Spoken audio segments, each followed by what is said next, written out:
మన జర్నలిస్టు మిత్రులు సోదరులు వెళ్ళారు.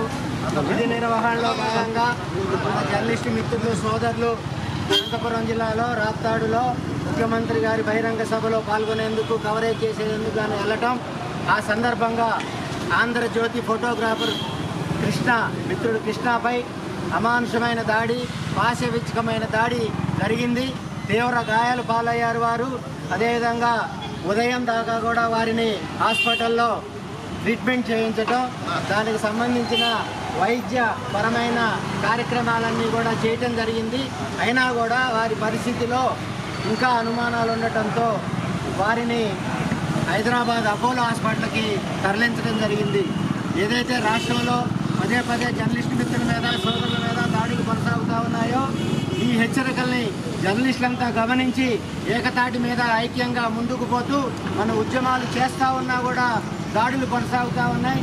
జర్నలిస్టులకి పదే పదే రాజకీయ కోణాలు అంటగట్టి దాడులు చేయటం సరైన విధానం కాదు. ఈరోజు ఈ పార్టీలో ఉన్న ప్రజాప్రతినిధి నాయకుడు తెల్లారి ఇంకో పార్టీలో చేరుతూ ఉన్నారు. ఆ ప్రజాప్రతినిధులకు లేని రాజకీయ కోణాలు, ఆ ప్రజాప్రతినిధులకు లేని రాజకీయ పక్షాలు జర్నలిస్టు మిత్రులకి, జర్నలిస్టు సోదరులకి అంటగట్టి మా మీద దాడి చేయడం సహేతుకం కాదు. రాజకీయ పార్టీలు ప్రధానంగా ఆలోచించాలి. విధుల్లో భాగంగా నిరంతరం మాకున్న ఉద్యోగ రీత్యా మేము సంస్థలో పనిచేస్తూ ఉంటాం.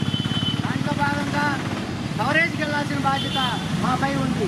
దాన్ని రాజకీయ కోణంగా పార్టీలు భావించి పదే పదే దాడి చేయడాన్ని తీవ్రంగా ఖండిస్తూ ఉన్నాను. నేను ఏపీడబ్ల్యూజే రాష్ట్ర కమిటీ పక్షాన, అదేవిధంగా APWJ urban committee, press club committee తరఫున ఇక్కడ సామ్నా రాష్ట్ర కమిటీ పక్షాన, అదేవిధంగా విజయవాడ కమిటీ పక్షాన తీవ్రంగా ఖండిస్తూ ఉన్నాను. ఏదైతే ఫోటో జర్నలిస్టు మిత్రులు తీవ్రంగా గాయపడ్డారో, విజయవాడ కేంద్రంగా రాష్ట్రంలో ప్రధానంగా పటిష్టంగా ఉన్న ఫోటో జర్నలిస్టు మిత్రులు వాళ్ళ కమిటీ ఆధ్వర్యంలో కూడా ఈ కార్యక్రమం కొనసాగుతూ ఉంది.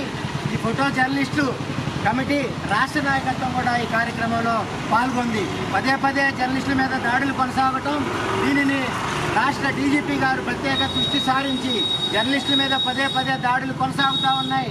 దీనికి సంబంధించిన అంశంలో ఎవరైతే జర్నలిస్టు మిత్రుల మీద సోదరుల మీద దాడులు చేస్తూ ఉన్నారో వాళ్ళ మీద క్రిమినల్ చర్యలు చేపట్టాలి. నిన్న రాప్తాడులో సోదరుడు కృష్ణ మీద గడిపిన దాడిని తీవ్రంగా పరిగణించి వారి మీద ఎవరైతే దాడికి కారకులయ్యారో విచారణ జరిపించి వారి మీద కేసు నమోదు చేయాలని, వారిని వెంటనే అరెస్ట్ చేయాలని చెప్పి రాష్ట్ర కమిటీ పక్షాన, జిల్లా కమిటీ తరఫున, ప్రెస్ క్లబ్ తరఫున, సామ్నా తరఫున, అదేవిధంగా ఫోటో జర్నలిస్టు కమిటీ తరఫున ఐజేయు పక్షాన డిమాండ్ చేస్తూ ఉన్నాను.